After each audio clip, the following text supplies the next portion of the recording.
নাম হলো বাদশাহ মিয়া, ভিক্ষা করে। নাম হলো খোকা মিয়া, বয়স 80 বছর। নাম হলো লাল মিয়া, লোকটা কালো, আছে না নাই?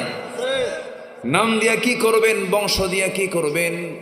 বংশ দিয়ে যদি জান্নাত পাওয়া যেত, আমার নবীর বংশ কুরাইশ, আবু লাহাবের বংশ কুরাইশ। কুরাইশ বংশ দিয়ে আবু লাহাব তো নাজাত পাবে না। বাবা দিয়ে কি করবেন? একজন নবীর বাবা ছিল আজর। কোন নবীর বাবা বলেন? ওরে ওয়াজ তো সবাই পারেন দেখি। সাথিয়া না, নেতা দেখলেই তো টের পাওয়া যায়। বলি আলহামদুলিল্লাহ, আলহামদুলিল্লাহ বলেন। আজর ছোটখাটো কোনো নবীর বাপ না, তিনি একদম জাতির পিতার বাপ। ডাবল বাপ না, জাতির পিতার বাপ।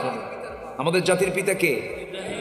আরো জোরে আবার বলেন, আবার বলেন,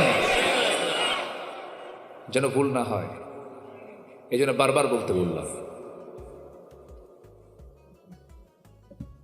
কি না করেছে তারা।